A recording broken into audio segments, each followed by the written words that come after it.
Let's get back to the Lakers, who won 117-109 in Game 2 over the Rockets. LeBron had 28 points, 11 rebounds, and 9 assists. Anthony Davis added 34 points and 10 boards, and also got some big contributions off the bench from Markieff Morris, Rajon Rondo, and Kyle Kuzma. After the game, Frank Vogel, speaking about James, said, "We are at our best when he's in attack mode." So, Paul, what's your biggest takeaway from the Lakers? That's exactly it. When LeBron is assertive at the beginning of the game, he sets the tone for his team. And we've seen that in every playoff series. They lose game 1 because he's passive. He comes out in the game 2, he's aggressive. He has 18 in the first half. And he sets the tone for his team. I don't think it matters what Anthony Davis does in a game. He can have 30 every night, but it's all about LeBron being aggressive. When he scores 30 points, the Lakers are 23-1. I mean, come on. He should just go in every game like, look, I'm about to get 30. Yeah. Game over. Yeah. I mean, it's year 17, and like I said, we're still very impressed with what he's doing, but that's a grind every single night to get 30 is tough. What I like and what I took away is I love Rondo on the court with them. Yes. Because it takes so much pressure off LeBron having to score and make plays for everyone else. Rondo is out there Paul knows, Rondo's a quarterback out there. He's getting people in positions. I see they're running that 1-3, I guess that is, with LeBron at the 3, pick and roll. So I think Rondo's decision-making and just grittiness on defense really helps this Laker team out there. But I agree, LeBron has to be in attack mode for them to win. Speaking of Rondo, though, Matt, I'll start with you.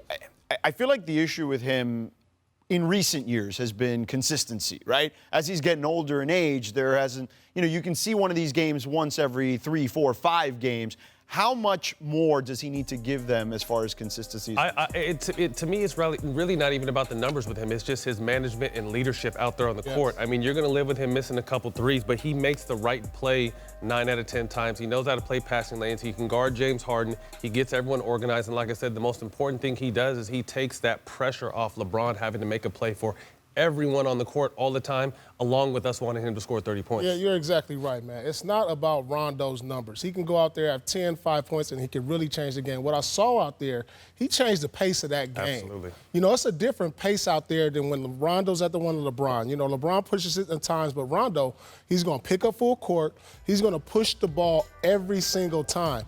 And the good thing, he's knocking down open shots, too. He's starting to look like Jason Kidd when he got older.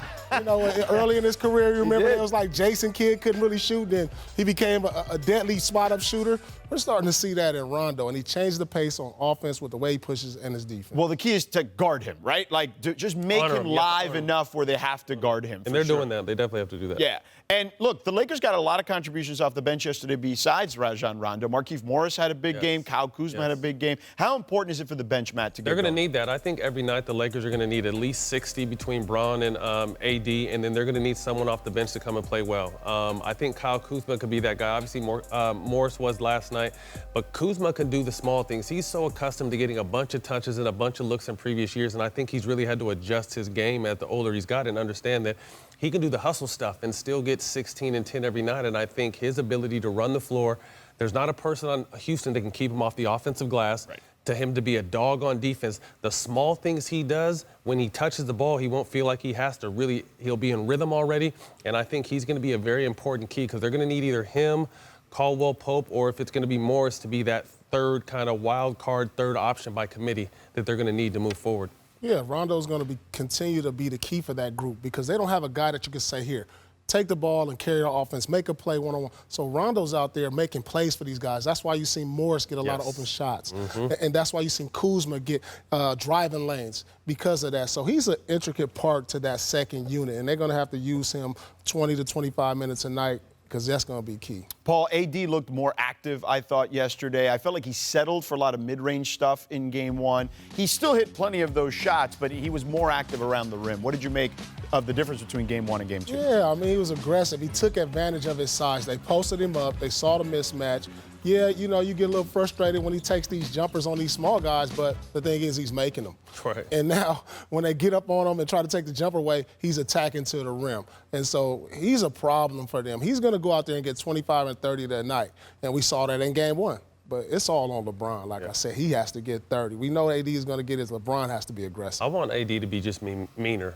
And I don't know if that's in him. Yeah. Because when he decides that I don't care who's guarding me, big or small, you're not going to stop me, you're not going to stop him. I think he heard everyone saying how good of a job P.J. Tucker, which he did in the initial game, played defense on him. But there's no one when AD has his mindset that no matter what, I'm either going to get to the basket or get to my spot.